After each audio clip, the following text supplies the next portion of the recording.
அனைவருக்கும் வணக்கம். 3S LLB waiting லிஸ்ட்டில் இருந்தவங்க, அதாவது அஃபிலியேட்டட் வெயிட்டிங் லிஸ்ட்டில் இருந்தவங்களுக்கும் 5S தேர்ட் ரவுண்ட் கவுன்சிலிங்க்கு எப்போ அலாட்மெண்ட் ஆர்டர் வரும் அப்படின்னு சொல்லிட்டு நிறைய பேர் கேட்டுகிட்டு இருந்தீங்க.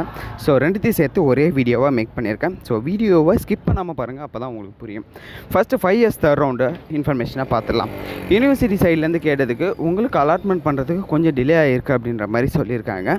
ஸோ எப்போ அலாட்மெண்ட் ஆர்டர் வரும் அப்படின்னு சொல்லிட்டு கேட்டதுக்கு இன்றைக்கி ஈவினிங் இல்லை நாளைக்கு மார்னிங் அலாட்மெண்ட் ஆர்டர் கொடுத்துருவோம் அப்படின்னு சொல்லியிருக்காங்க. டேட் ஆஃப் ஜாயினிங்கை பொறுத்த வரையும் அலாட்மெண்ட் ஆர்டர் கொஞ்சம் டிலே ஆகிறதால அதையும் எக்ஸ்டெண்ட் பண்ணுவாங்க. நீங்கள் யாருமே பயப்பட வேணாம். Next 3S first round affiliated cut ஆஃபில் இருந்தவங்களுக்கு அலாட்மெண்ட் ஆர்டர் வரல ப்ரோ, நாங்கள் எல்லா டாக்குமெண்ட்டையும் சென்ட் பண்ணிவிட்டோம், எப்போ வரும் அப்படின்னு சொல்லிட்டு கேட்டிருந்தீங்க. யூனிவர்சிட்டி சைட்லேருந்து சேம் ஆன்சர் தான் பண்ணாங்க. என்ன அப்படின்னா இன்றைக்கி ஈவினிங் இல்லை நாளைக்கு மார்னிங் இந்த ஷெடியூலில் இன்றைக்கி இல்லை நாளைக்கு பார்த்தீங்கன்னா உங்களுக்கு அலாட்மெண்ட் ஆர்டர் வந்துடும் அப்படின்னு சொல்லியிருக்காங்க. ஸோ நீங்களும் பயப்பட தேவையில்லை, கொஞ்சம் வெயிட் பண்ணுங்கள், எல்லாருக்கும் அலாட்மெண்ட் ஆர்டர் கன்ஃபார்ம் வந்துடும். இந்த ஒரு சின்ன இன்ஃபர்மேஷனாக அந்த ஒரு வீடியோவே மேக் பண்ணேன். அடுத்தடுத்து வந்ததுக்கப்புறம் என்ன பண்ணணும்னு சொல்லிட்டு நெக்ஸ்ட் வீடியோவில் மேக் பண்ணி போஸ்ட் பண்ணி விடுறேன். பேக்ரவுண்ட் நாய்ஸ் கொஞ்சம் அதிகமாக தான் இருக்கும், வேறு வழி இல்லை, ட்ராவலில் இருக்கேன். தேங்க்யூ காய்ஸ், பாய்.